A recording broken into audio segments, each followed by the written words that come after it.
Bonjour, bonjour à toutes et à tous. Merci de nous rejoindre pour ce webinaire concernant la facture électronique, la loi 2024. Alors, ce que je vais vous inviter à faire, c'est par rapport à votre profil, si vous pouvez vous nommer puis préciser la société, s'il vous plaît, afin qu'on sache quels sont les participants.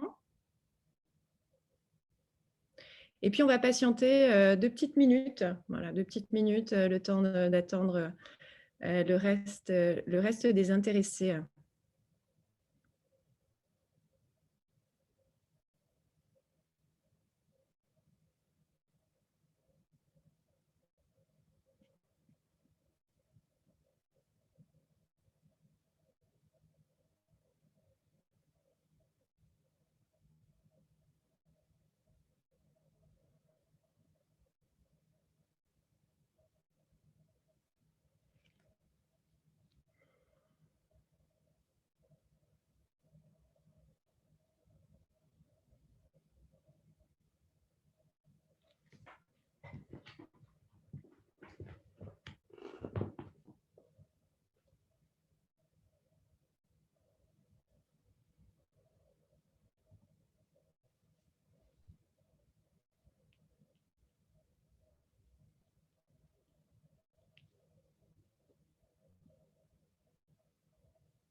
Encore une petite minute de patience.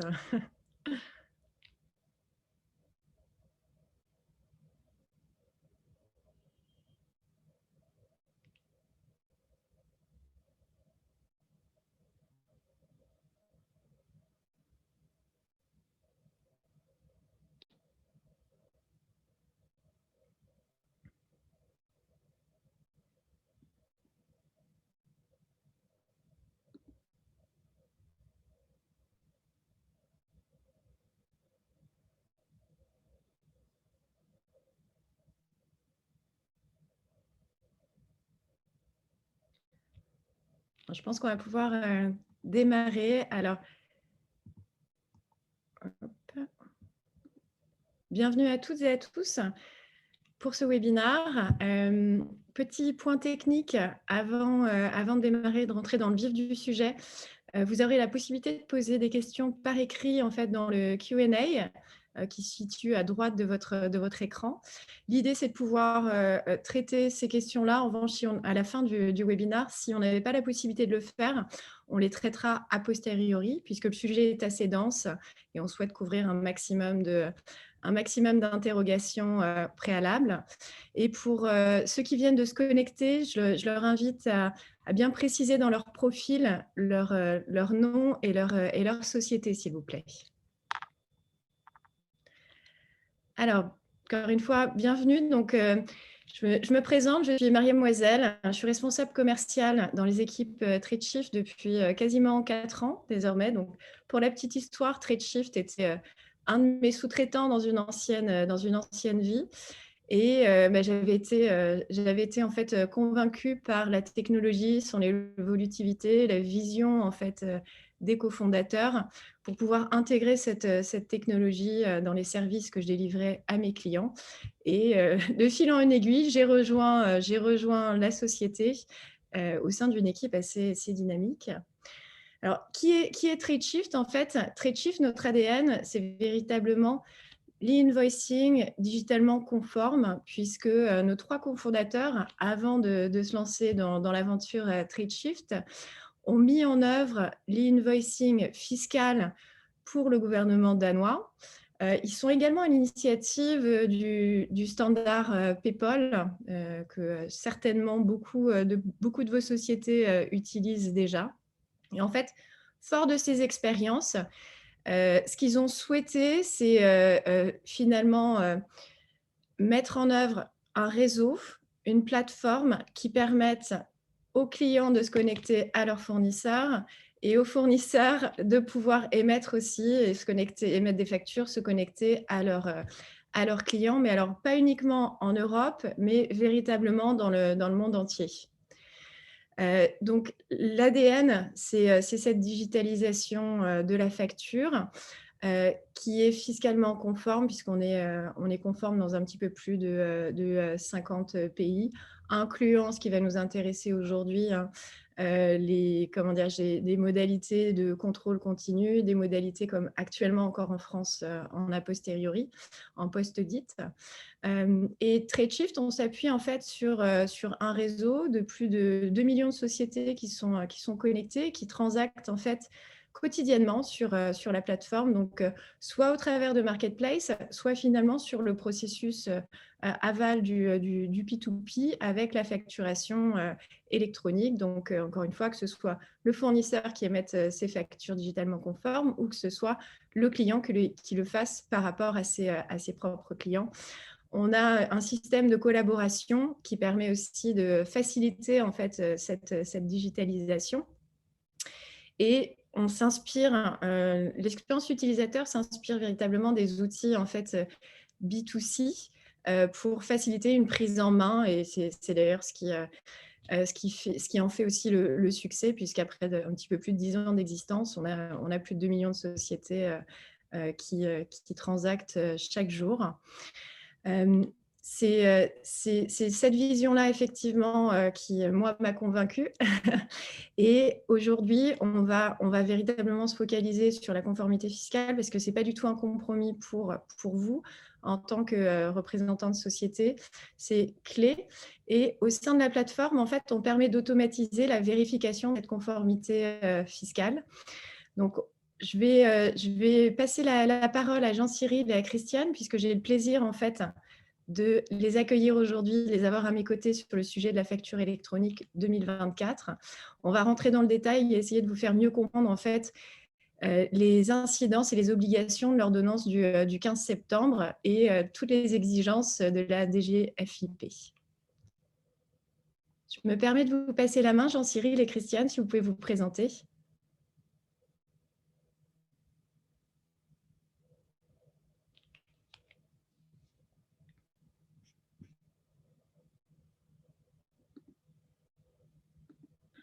Jean-Cyril est en mute. Ah voilà, ok, merci. Ça va mieux, effectivement. Bonjour à tous, donc je m'appelle Jean-Cyril Schuterlé, je disais. Je suis responsable chez Sovos de la gestion des produits de mise en conformité avec les régimes appelés contrôle continu des transactions. Christian va vous expliquer de quoi il s'agit précisément, mais d'ores et déjà, on peut vous dévoiler qu'effectivement, la réforme française va conduire la France à adopter un régime de cet ordre-là. Voilà, j'ai un passé dans la facture électronique, j'ai passé plus de 10 ans auparavant dans une société qui existait avant Tradeshift et qui a été pendant un temps d'ailleurs concurrente avec Tradeshift. Et puis donc j'ai rejoint Sovos il y a de ça un an pour m'occuper de conformité fiscale sur les flux de facturation électronique. Christian, je te passe la parole.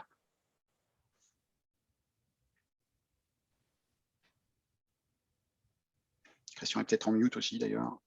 Peut-être, oui. Voilà, excusez-moi, un petit problème technique. J'espère que vous m'entendez. Donc oui, Christian Van der Valk, je suis vice-président de la stratégie et la réglementation de la veille juridique chez Sovos, dans la partie TVA. Bon, pour ceux qui ne connaissent pas Sovos, ce n'est pas du tout le sujet d'aujourd'hui, mais nous sommes partenaires, bien sûr, de Tradeshift. Nous sommes une entreprise mondiale éditeur de logiciels avec 40 ans d'expérience dans la conformité fiscale. Nous couvrons 80 pays pour des solutions, surtout dans la TVA, facturation électronique, déclaration TVA, d'autres types de déclarations et la détermination fiscale.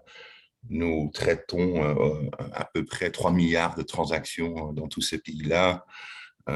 D'origine américaine, Sovos est un peu partout aujourd'hui, et surtout ce qui est important ici, c'est que nous avons énormément d'expérience depuis 15 ans ou plus en Amérique latine, justement avec la facturation électronique, avec les contrôles en continu. Donc, nous savons de quoi nous parlons, parce que nous l'avons fait depuis assez longtemps pour des milliers d'entreprises en Amérique latine où tout ça a commencé. Très bien, merci beaucoup Jean-Cyril et Christiane. Maintenant, ça va être l'opportunité de rentrer dans le vif du sujet, mais au préalable, ce serait bien de pouvoir faire un petit peu un état des lieux sur la réforme française actuelle et puis vers où on va en termes de régime.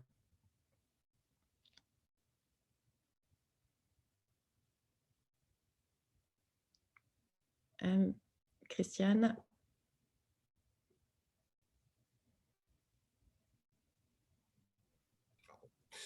On ne vous entend pas. Ça marche. Non, ça va maintenant.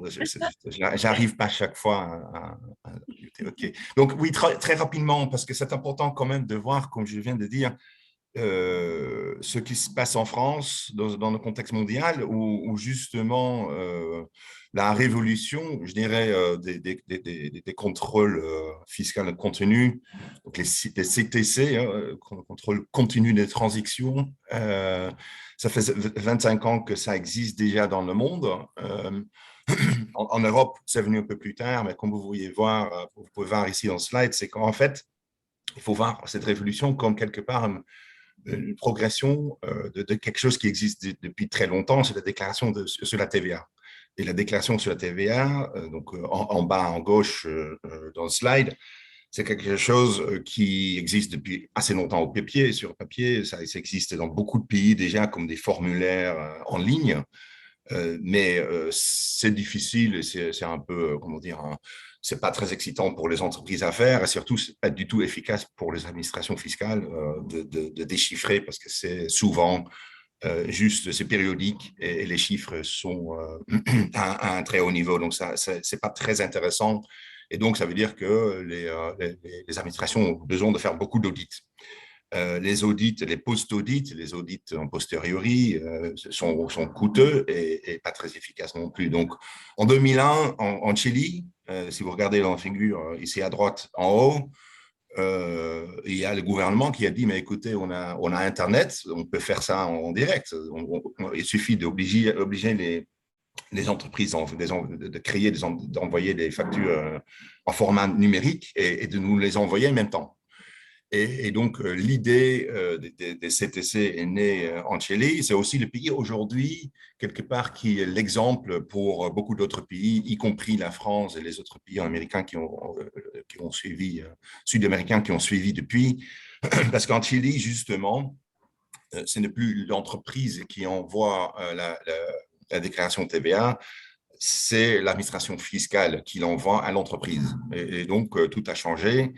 Pour les entreprises, en fait, c'est les transactions authentifiées qui servent comme base pour une déclaration qui reçoivent et qui finalement, 90% du temps, est complet et il n'y a plus rien à faire.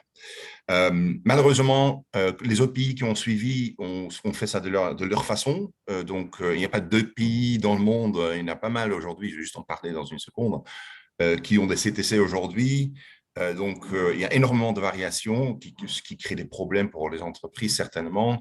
Un autre problème qui est un peu plus récent, c'est que les pays européens, y compris la France, souvent ne le font pas directement. Quand on voit des pays, vous voyez ici la Pologne, l'Espagne et la Hongrie surtout, ont commencé avec des formes, comment on va dire, numérisées de déclaration, un peu plus transactionnelles, et petit par petit vont là où est le Chili aujourd'hui. Mais chaque étape demande des modifications.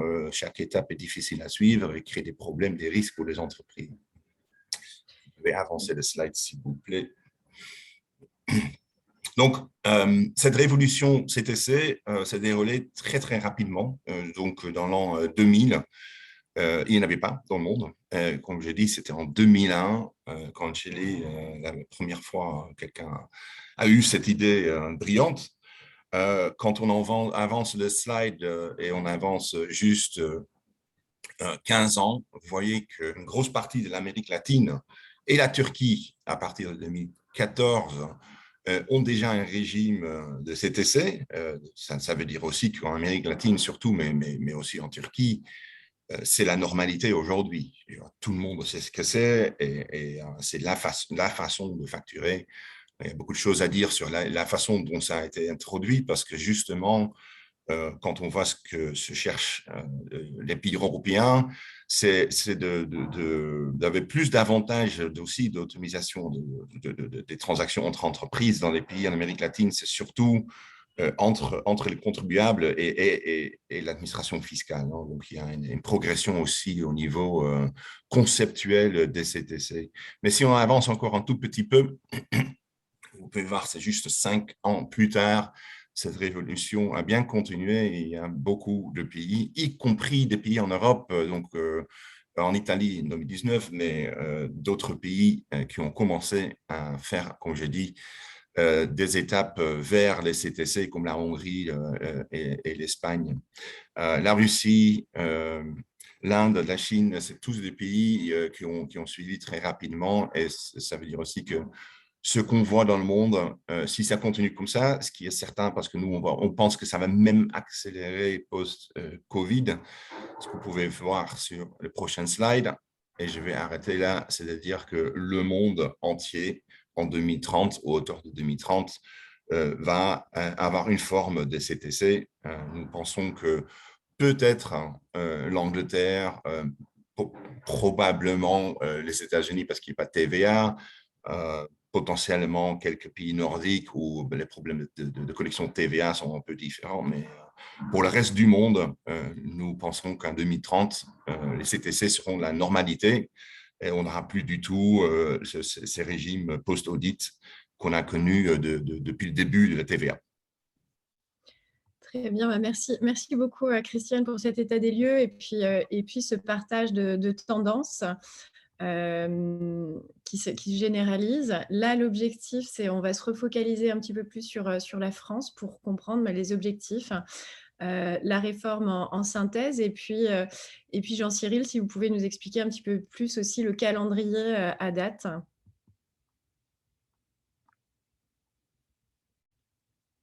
Alors Jean-Cyril, je pense que vous êtes en mute.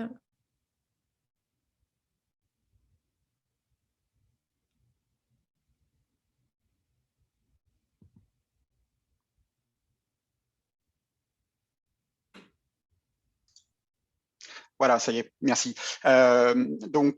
Effectivement, si on regarde les objectifs en fait attendus dans ce type de réforme et tels qu'ils ont été affichés par l'administration fiscale française, ils sont de plusieurs ordres.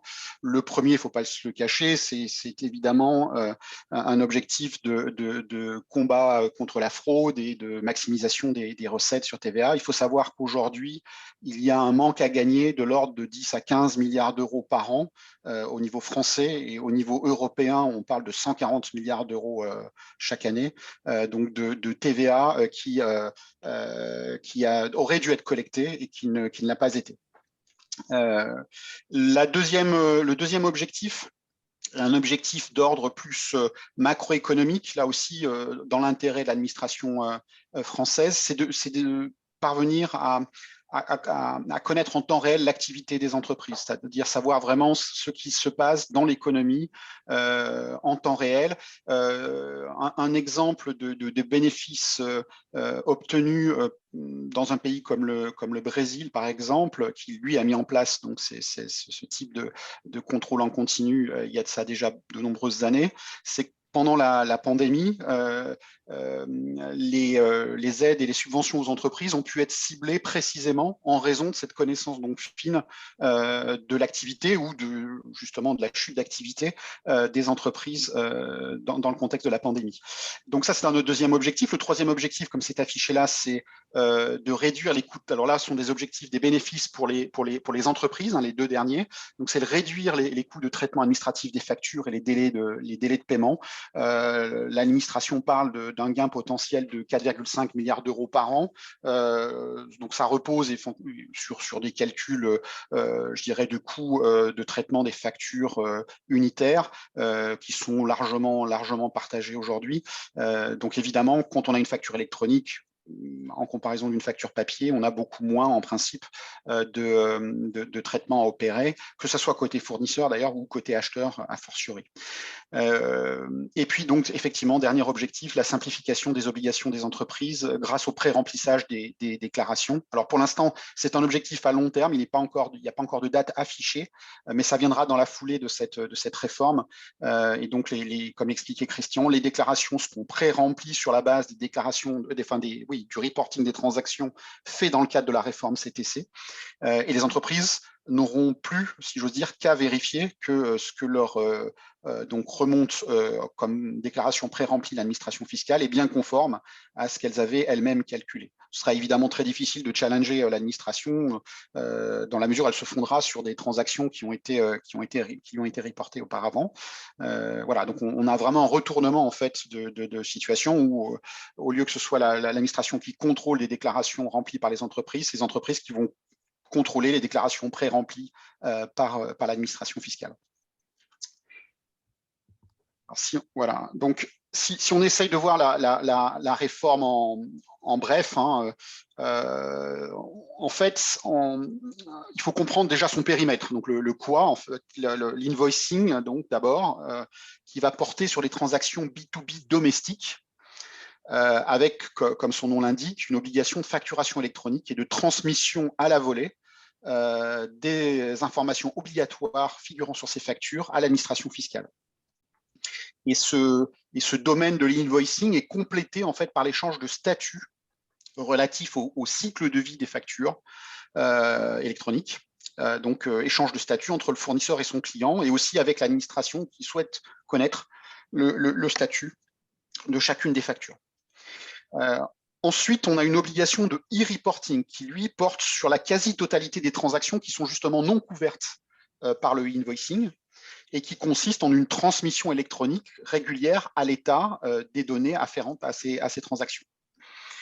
Et enfin, dans ce périmètre, en dernier lieu, on a les flux de paiement qui concernent à la fois les transactions en invoicing et en e-reporting dès lors qu'elles portent en totalité ou partiellement sur des prestations de services. Donc ça, c'est pour le quoi. Et ensuite, le comment, ce qu'il faut bien comprendre, c'est qu'il va y avoir deux choses qui vont provoquer des changements structurels profonds pour les processus et les systèmes des sociétés. La première chose, c'est que dans le comment, il y a un principe d'intermédiation des flux entre les entreprises, donc entre elles, et aussi entre les entreprises et l'administration, puisque pour s'échanger ces factures, elles devront, et ces reporting, elles devront passer soit par le portail public de facturation, un portail public de facturation, soit par une plateforme privée, également appelée plateforme de dématérialisation partenaire. Donc ça, c'est la première contrainte, c'est cette contrainte d'intermédiation. Et la deuxième contrainte, c'est celle d'un respect d'une fréquence de transmission des données aux autorités fiscales, qui va être assez soutenue, hein, puisqu'on parle donc évidemment de transmission à la volée pour le e-invoicing, et puis une périodicité un peu moindre, mais tout de même assez élevée pour le e-reporting. Pour l'instant, les périodes ne sont pas encore totalement arrêtées. On parle pour l'instant d'un reporting tous les 10 jours pour les grandes entreprises et mensuellement pour les autres. Ces dernières informations seront précisées, je pense, par la DGFiP dans les semaines qui viennent. Ça nous fait une bonne transition sur le calendrier. Exactement. Donc, sur le calendrier, donc, en France, on a 4 millions d'entreprises à peu près, hein, qui sont, selon un décret qui date de 2008, classées en quatre catégories. Hein, les grandes entreprises, il y en a 300, hein, compte tenu des critères que vous voyez s'afficher là. On a 8000 ETI, etc. Il y a plusieurs temps dans la réforme. Le premier temps, au 1er juillet 2024, pour toutes les entreprises, il y aura une obligation d'accepter les factures au format électronique, donc en réception, en tant qu'acheteur. Elles ne pourront pas s'y soustraire. Dès lors qu'une entreprise leur adresse une facture électronique conformément à la réforme, elles devront l'accepter, la traiter en tant que telle. C'est la grande nouveauté, en fait, puisque jusqu'à présent, les acheteurs étaient libres, enfin les parties d'ailleurs étaient libres d'accepter ou de refuser de passer en facturation électronique. Là, ça devient obligatoire en réception. En émission, il y a par contre une progression en plusieurs étapes, avec toujours le 1er juillet 2024, une obligation pour les grandes entreprises d'émettre donc ces factures électroniques, au format électronique, donc, comme leur nom l'indique, et également de se conformer à l'obligation de e-reporting pour toutes les transactions qui ne tombent pas sous le coup de l'obligation de invoicing. Ensuite, la catégorie suivante, donc 6 mois plus tard, en fait, ça viendra assez vite, ce sont les ETI qui, au 1er janvier 2025, devront à leur tour émettre des factures, toutes leurs factures domestiques en invoicing électroniquement et naturellement se conformer à l'obligation d'e-reporting pour les autres transactions. Et enfin, au 1er janvier 2026, pour le plus gros des entreprises françaises, puisqu'on parle de 4 millions d'entreprises à peu de choses près. Très Alors, bien, merci. Oui. il y a probablement 2 autres éléments qui vont s'afficher, je pense, si on clique encore. La première, c'est que ces critères doivent être appréciés au niveau de l'entité légale. C'est-à-dire que ce n'est pas parce qu'une entreprise fait partie d'un grand groupe qu'elle va être automatiquement soumise à l'obligation d'émission au 1er juillet 2024. Ce qu'il faut apprécier, c'est vraiment son chiffre d'affaires en propre au niveau de l'entité légale et non pas au niveau du groupe. Et deuxième point, il avait été évoqué auparavant, pour l'instant ça n'a pas été confirmé, la possibilité pour les entreprises de rejoindre la réforme, de se conformer à la réforme avant même la date prévue pour la catégorie à laquelle elles appartiennent. On verra si cette possibilité est confirmée dans les semaines qui viennent.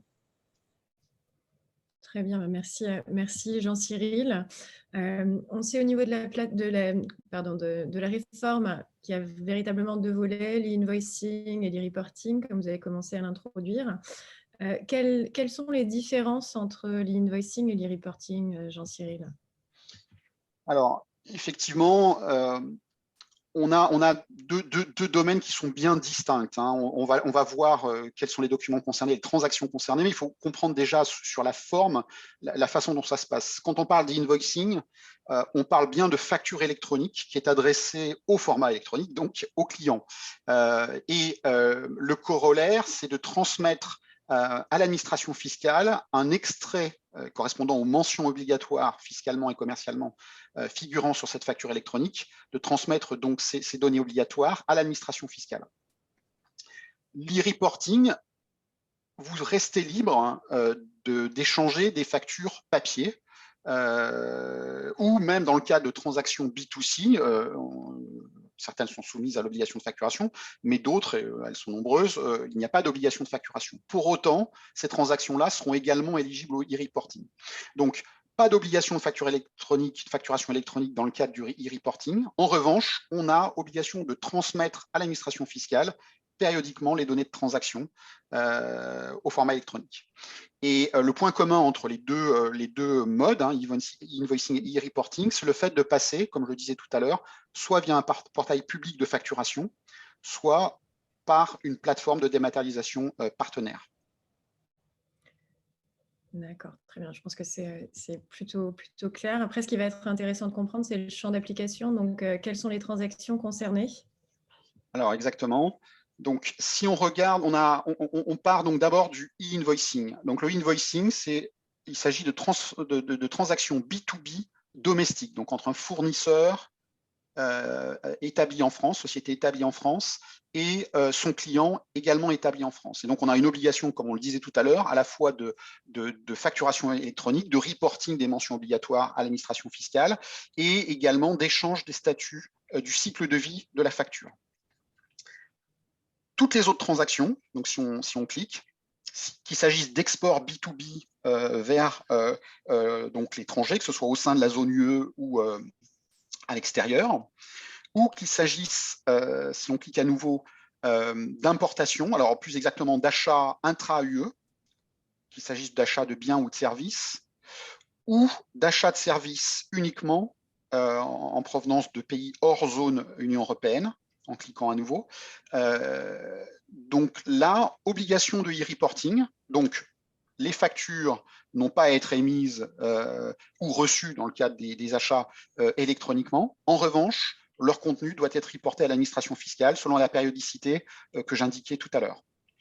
Et c'est également vrai si on clique à nouveau sur les transactions, les ventes B2C domestiques, ou en cliquant vers l'étranger, où là également, il y a une obligation de e-reporting à l'administration fiscale, même si les factures, quand elles existent, encore une fois, il y a des transactions B2C sans facture, mais lorsqu'elles existent, les factures n'ont pas à être forcément électroniques. Elles peuvent l'être, rien ne l'empêche, mais il n'y a pas d'obligation de ce point de vue-là. Encore une fois, l'obligation de facturation électronique porte vraiment sur les transactions B2B domestiques entre assujettis établis en France.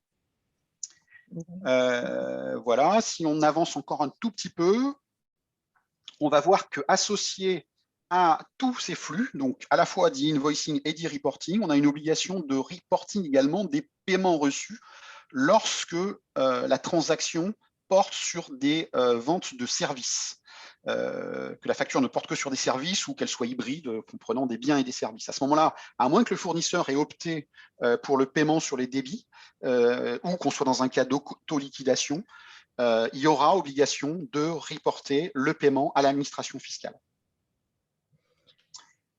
D'accord, écoutez, c'est très clair. Je pense qu'on va essayer aussi du périmètre, là, des Voilà, exceptions. donc ouais, effectivement, tous les documents là qui sont mentionnés, que ce soit des factures de vente ou d'achat, on l'a vu, des avoirs, des factures rectificatives, des factures d'acompte, les cas d'autofacturation, les cas de reçu donc B2C lorsqu'on est hors facture obligatoire en transaction entre marchands et consommateurs, commerçants et consommateurs. Toutes ces données-là, tous ces flux-là, tous ces documents-là sont soumis à ces obligations que je viens de vous décrire. La seule exception, c'est une exception en termes de domaine, c'est le domaine de la sécurité nationale pour des raisons de confidentialité que chacun comprendra. Également, ça n'est pas mentionné là, mais ça va probablement mieux en le disant, toutes les transactions qui sont exonérées de TVA, dans le monde de la médicale, de l'éducation, le monde bancaire, etc., ne sont pas soumises à ces obligations de invoicing et de reporting, puisqu'il n'y a pas de problématique de TVA dans ce cas-là. Voilà. D'accord, c'est effectivement très clair. Dans les deux volets, l'idée, ça va être de comprendre un petit peu mieux les obligations liées à l'invoicing. Alors oui, quelque chose qui est vraiment essentiel, c'est de comprendre que pour ceux d'entre vous qui connaissaient déjà, et j'imagine que vous êtes nombreux, la facturation électronique telle qu'elle existe aujourd'hui, dans le cadre de la directive européenne de 2010 transposée en France et dans le Code général des impôts, du point de vue de la démonstration de l'intégrité et l'authenticité des factures, qui est une obligation des factures électroniques, rien ne change. C'est-à-dire que vous avez toujours trois possibilités, que ce soit le mode EDI, le mode signature électronique qualifiée ou la piste d'audit fiable. Parfois, on entend un peu de confusion sur ce sujet-là parce que les gens associent intuitivement les formats de facture électronique structurée au mode EDI, de démonstration de l'intégrité et de l'authenticité, et puis les modes PDF, on va dire non structurés, à la signature électronique. En réalité, ça n'a jamais été le cas. Vous pouvez employer n'importe lequel de ces modalités-là pour démontrer l'intégrité et l'authenticité de vos factures, quel que soit leur format. Et ce n'est pas parce que la réforme française va naturellement obliger à passer en facturation électronique sur la base de factures, de fichiers structurés, que vous êtes contraint d'avoir recours à la méthode EDI. Bien au contraire, en fait, notre recommandation, c'est probablement de rester, si vous l'êtes déjà, sur la signature électronique qualifiée, parce que c'est plus simple que l'EDI. L'EDI va vous demander un accord formel d'interchange entre les parties, de tenir à jour un fichier des partenaires, une liste récapitulative, etc. Dans le cas de la signature électronique qualifiée, vous n'avez rien de tout ça à faire. Et en plus, vous bénéficiez de ce qu'on appelle le renversement de la charge de la preuve. C'est-à-dire que c'est à l'administration fiscale, si elle le souhaite, de faire la preuve que l'intégrité et l'authenticité de vos factures n'est pas garantie ou a été compromise. Alors qu'en revanche, pour le mode EDI, comme pour la piste d'audit fiable d'ailleurs, là, c'est à vous de faire cette démonstration-là. Voilà, donc il ne faut surtout pas confondre passage à la facture électronique obligatoire au format structuré et mode de démonstration de l'intégrité et de l'authenticité qui serait forcément EDI. Signature électronique qualifiée ou piste d'audit fiable reste valable également. D'accord, très bien. Alors, ce qui va être intéressant de comprendre, c'est, d'un point de vue, champ, quelles sont les nouveautés, les obligations? Parce que là, on comprend que l'intégrité et l'authenticité des factures, ça reste un «must-have» entre guillemets. Ça reste une obligation tout à fait légale, hein, OK. qui n'est pas du tout impactée donc, par la réforme. Alors effectivement, si on regarde de plus près, sans rentrer trop dans le détail parce qu'on n'a pas le temps ici, mais ce qui est exigé en fait en termes de données dans ces flux, hein, donc on va les passer en revue successivement. Là, on regarde donc à nouveau le flux facturation électronique, hein, donc souvenez-vous, entre entreprises assujetties établies en France sur des transactions B2B. Euh, donc, les champs que vous voyez là sont les champs qui devront obligatoirement figurer dans les factures et devront être euh, transmis à l'administration fiscale en même temps que la facture électronique est envoyée au client. Alors, deux temps dans ces obligations. En noir, vous voyez tout ce qui sera exigé dès le 1er juillet 2024. En bleu, ça correspond essentiellement aux données lignes articles. Là, un petit délai de grâce, puisque ces données-là ne devront être être remontées à l'administration fiscale qu'à partir de janvier 2026. Évidemment, elles devront être dans vos factures comme elles le sont déjà aujourd'hui. Ça, facture électronique transmise à vos clients, il n'y a pas de doute. Il vous faudra bien les données lignes articles. En revanche, pour ce qui est du reporting, la transmission donc de ces données de facturation, là, vous avez un petit peu plus de temps pour les données de ligne article essentiellement.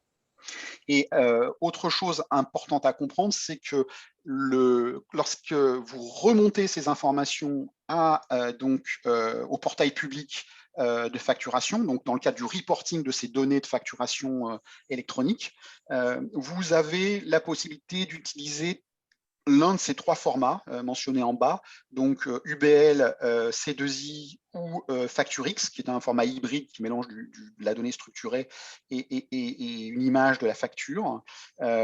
Donc, ces trois formats seront vraiment obligatoires. Enfin, le recours à l'un de ces trois formats sera obligatoire pour remonter les données à la plateforme fiscale, à la plateforme de l'administration fiscale.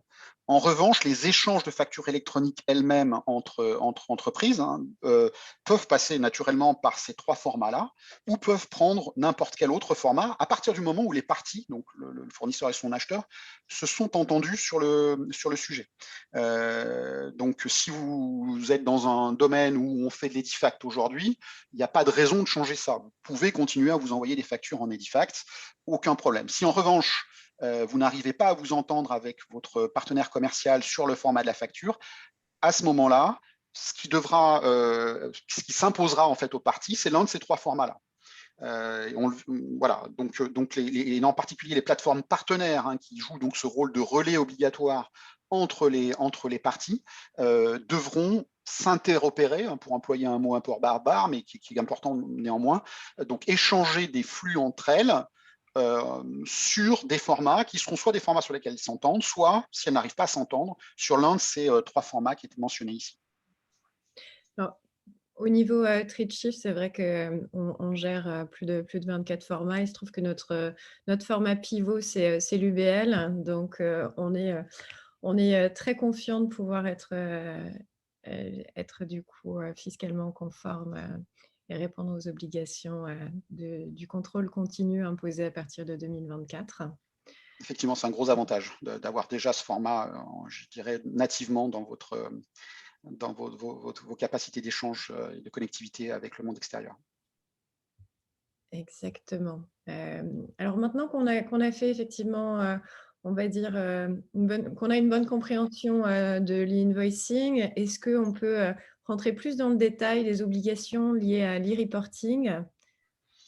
Complètement. Alors, donc là, sans rentrer trop non plus dans le détail, parce que ça pourrait nous prendre la journée, mais donc là, on parle des flux e-reporting et en plus hors paiement. Donc, c'est le paiement fait l'objet d'un slide juste après, mais donc on parle encore une fois là de toutes les transactions qui ne sont pas éligibles à l'e-invoicing et pour lesquelles on peut continuer à avoir recours à de la facture papier lorsque une facture est exigée, mais néanmoins pour lesquelles il faut donc remonter des données à l'administration fiscale de façon électronique. Donc on a d'une part l'aspect B2B. Donc souvenez-vous, en B2B, le domestique est couvert par l'invoicing. Ce qui est couvert par le reporting, c'est les exports et les imports les factures d'achat et les factures de vente à l'international. Les données qui seront exigées seront identiques en fait à celles qui sont exigées pour la facturation électronique. Donc, pas de différence, si ce n'est naturellement l'identification de la contrepartie commerciale, qui, étant étrangère, par définition, ne disposera pas d'un numéro de sirène. Donc, ce sera, s'il s'agit d'un partenaire communautaire, à ce moment-là, son numéro de TVA intracom qui sera exigé. Et le reporting donc, de ces données passera par l'un des formats du socle minimal dont on vient de parler. Il n'y a pas beaucoup de différence, voire aucune différence avec le flux facture électronique, si ce n'est que vous pouvez continuer à envoyer à votre client des factures papier. Mais sinon, en termes de reporting, c'est quasi identique à ce que vous avez en place pour le invoicing sur le B2B domestique. Pour le B2C, deux cas de figure qu'on peut distinguer, les factures, donc les transactions avec sans facture, qui elles passent par un logiciel de caisse ou sans logiciel d'ailleurs. Hein.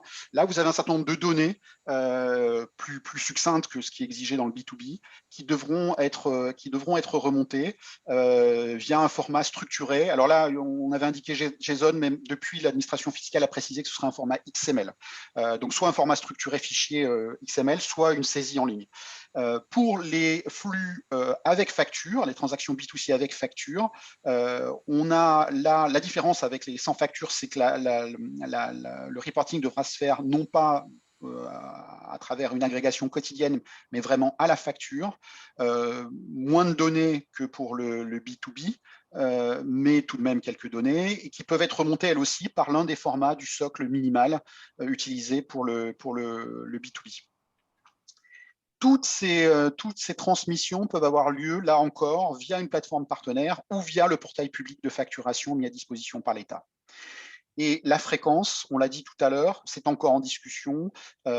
Si vous êtes éligible au régime réel normal, ce qui correspond en général aux grandes entreprises, ce sera en principe le 10, le 20 et le dernier jour du mois, dans les 4 jours qui suivent ces échéances en réalité.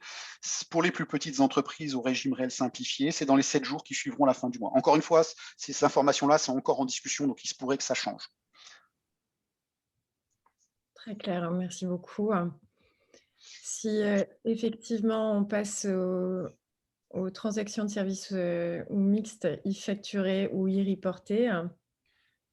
Alors là, il s'agit du reporting des paiements cette fois-ci, puisqu'on vient juste de voir le reporting des transactions. Hein, donc, comme on l'a dit tout à l'heure, pour les transactions de services, les factures de services, encore une fois, services ou biens et services, hein, mixtes, qu'elles soient e-facturées ou e-reportées, il faudra remonter les paiements. Alors, je ne vais pas rentrer dans le détail de cette slide, mais les données attendues sont très simples, hein, en fait. Hein, c'est numéro de facture s'il y en a une, la date de paiement, les paiements reçus par facture, là encore une fois s'il y en a une, sinon le total des paiements reçus pour les transactions. En général, ce sera le fournisseur, l'émetteur de la facture qui fera ce reporting auprès de l'administration fiscale. Et donc, il y a plusieurs modes, mais je ne vais pas rentrer dans le détail de remontée de ces transactions. L'un d'entre eux, c'est en passant par le cycle de vie. Donc là, on parle des factures B2B, des factures électroniques sur le B2B domestique.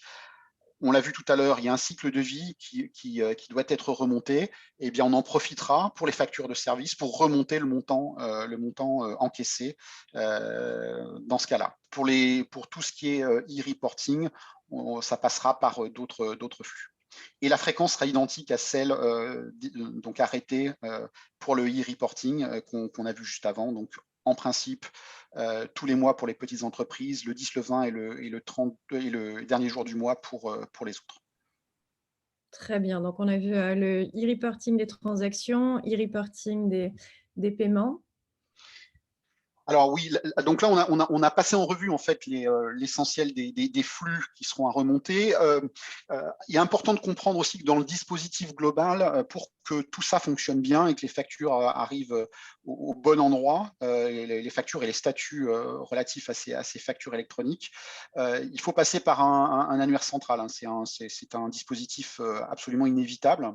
La façon dont ça va fonctionner, c'est qu'en tant que client, on devra déclarer à minima, enfin ce sera même pré-renseigné en fait, une entité légale, le SIREN. Mais on pourra aller représenter l'entreprise avec un niveau de granularité beaucoup plus fin.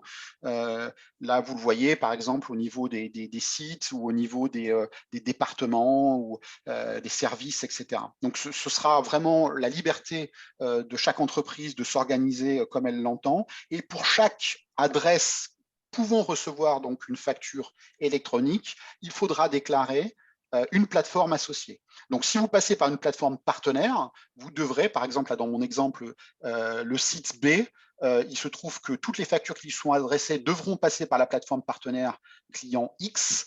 Donc, il faut mettre à jour l'annuaire en ce sens, ce que fera la plateforme partenaire elle-même d'ailleurs, qui sera seule habilitée à accéder à l'annuaire central pour faire cette mise à jour. Et ensuite, si on clique à nouveau, donc lorsqu'un fournisseur souhaite adresser une facture au CIREB de l'entreprise, elle passera par sa plateforme partenaire fournisseur qui fera une recherche dans l'annuaire du CIREB. L'annuaire central lui répondra que le CIREB, en cliquant, est associé à la plateforme X. Et alors, à ce moment-là, si on clique à nouveau, la plateforme pourra adresser la facture directement à la bonne plateforme correspondant à celle qui a été donc désignée pour recevoir et traiter les factures destinées au CIREB. Dans l'hypothèse, parce que c'est aussi possible, où le fournisseur décide de passer en direct par le portail public de facturation, que ce soit par l'intermédiaire d'un opérateur de dématérialisation type Tradeshift ou en direct. À ce moment-là, c'est le portail public qui va jouer le rôle en fait de plateforme partenaire, qui ira faire l'interrogation de l'annuaire central et de la même façon, qui pourra ainsi acheminer la facture auprès de la bonne plateforme côté client cette fois-ci. Très clair, très clair. Merci beaucoup. Alors, vous, en tant que société, dans quelle mesure est-ce que vous êtes concerné? Je pense que c'est un des sujets qui doit vous brûler les lèvres. Alors, effectivement, il y a plusieurs types de challenges, en fait, qu'il faut bien voir. Cette réforme, ça n'est pas juste une réforme fiscale, ça a des impacts très, très profonds sur le fonctionnement des entreprises et les processus opérationnels, en fait. Ce qu'il faut bien voir, c'est que là, on a vraiment une interposition, si j'ose dire, de l'administration fiscale dans les relations entre partenaires commerciaux. Et c'est assez inédit, en tout cas en France. Et donc, on peut classer les impacts en trois grandes catégories. Il y a la partie conformité fiscale qu'on a largement évoqué, mais ce qu'il faut bien voir, c'est que vous avez des volumes qui vont être quand même importants de facturation, une fréquence augmentée, une interdépendance des parties entre elles, puisque la facturation passera forcément par des tierces parties. Le risque, c'est évidemment que vous ayez des données de mauvaise qualité ou des retards dans vos processus d'invoicing ou de e-reporting, ce qui peut déclencher évidemment des amendes, des problématiques de TVA non récupérées côté acheteur, mais aussi dans vos relations avec vos partenaires commerciaux, une perte de confiance. Si votre client a des problématiques de récupération de la TVA sur vos factures parce que vous ne lui avez pas acheminé les factures correctement, ça posera rapidement des problèmes dans la relation, au-delà même de l'aspect purement fiscal, évidemment.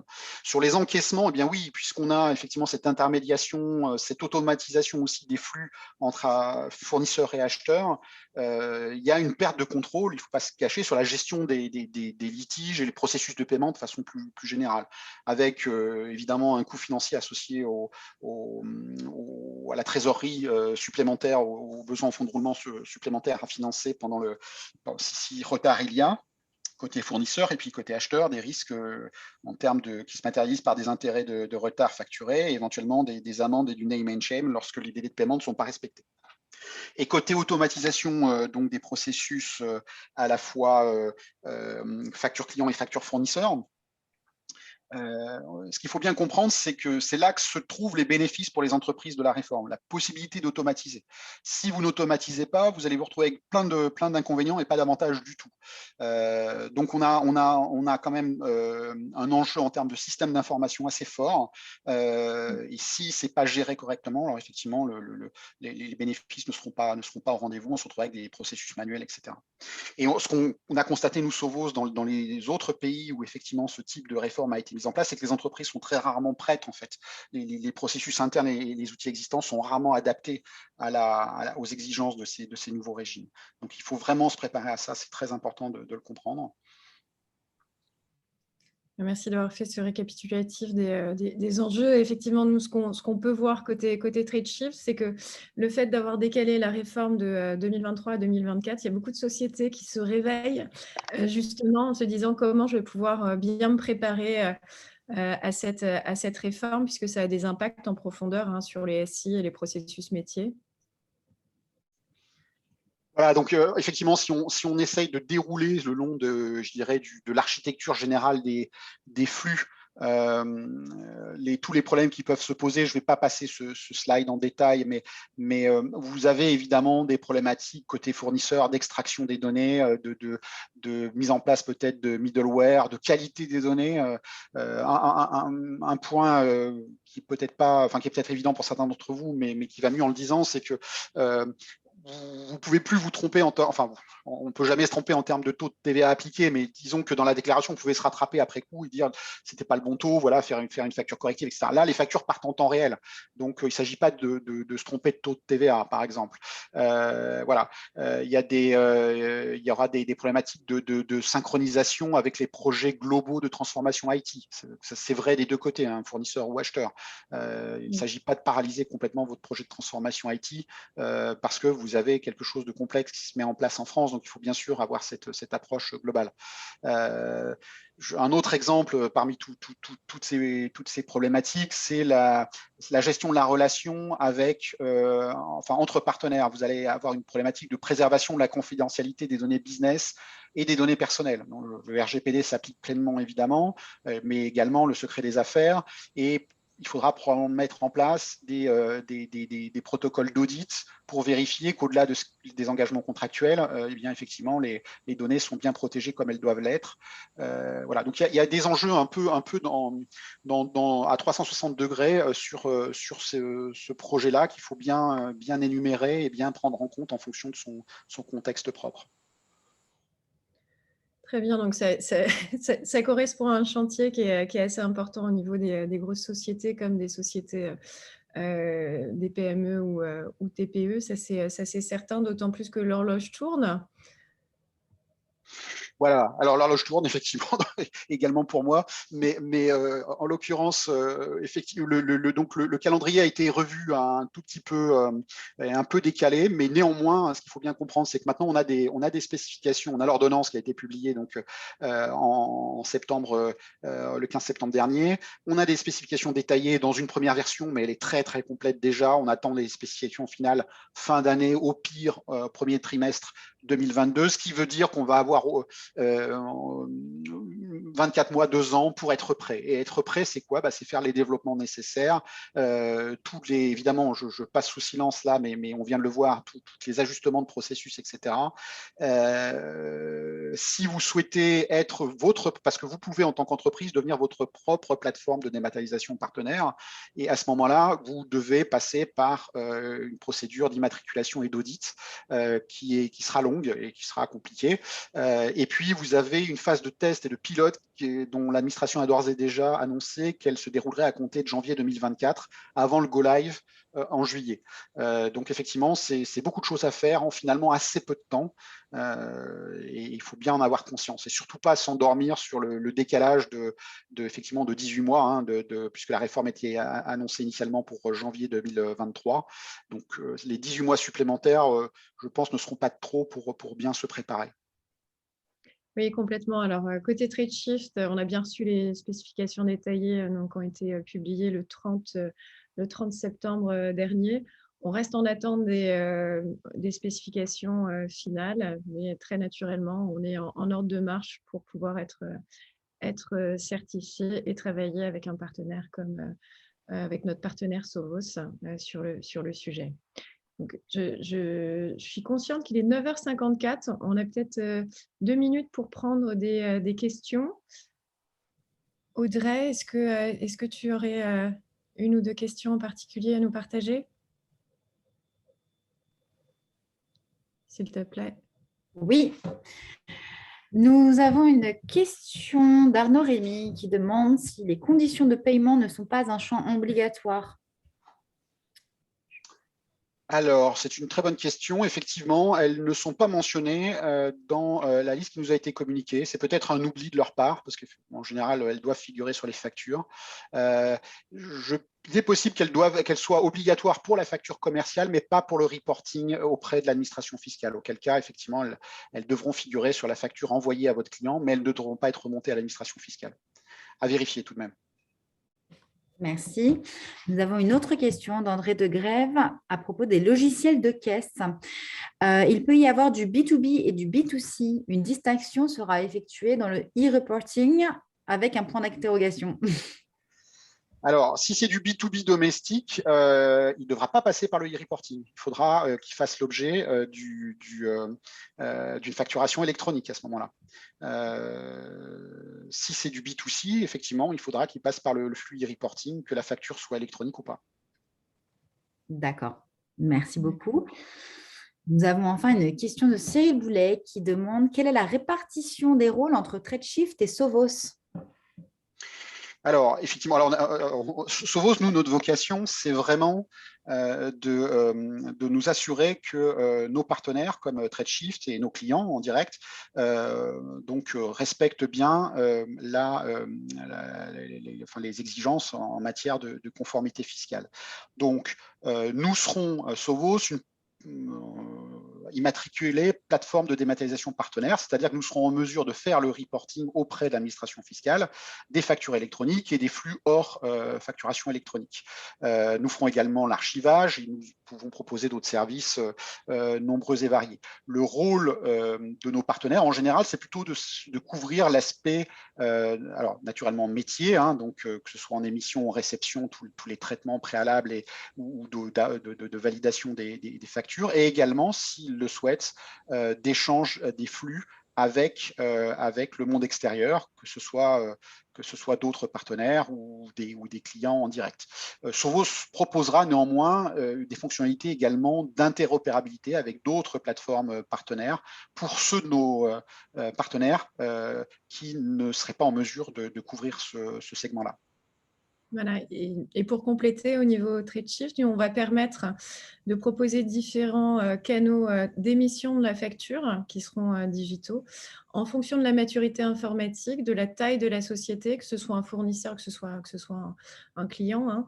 Et on s'appuie sur cette notion de réseau, comme je l'expliquais, c'est-à-dire qu'il y a déjà beaucoup de fournisseurs ou beaucoup de clients qui sont actifs sur TradeShift et qui ont l'habitude d'émettre leur facture par le biais de TradeShift. Et donc, on sera interconnecté avec Sovos pour la conformité fiscale, sachant que l'interconnexion fait que tout est, d'un point de vue expérience utilisateur, c'est complètement, on va dire, c'est complètement transparent puisque tout est intégré ensuite au niveau de la plateforme TradeShift. Donc, vous, côté client, côté fournisseur, en fait, votre point d'entrée sera la plateforme TradeShift. Voilà. Est-ce qu'on a encore… Ah non, il est 9h58. Peut-être s'il y a d'autres questions, je vous propose qu'on les adresse ultérieurement. En tout cas, je voulais vous remercier. Je tenais à remercier aussi Jean-Cyril et Christiane de Sovos pour avoir partagé et être rentré plus en détail des obligations de l'ordonnance. Je pense que vous avez compris qu'il va falloir se préparer et très, très rapidement. Donc, il y a encore quelques éléments qui sont en attente, dont les spécifications finales.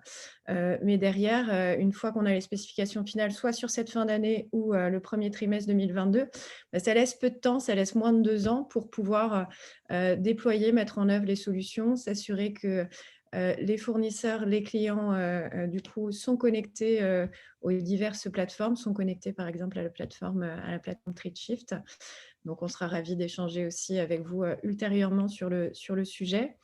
On a différents rendez-vous, dont prochainement, c'est en novembre, on va avoir un petit déjeuner.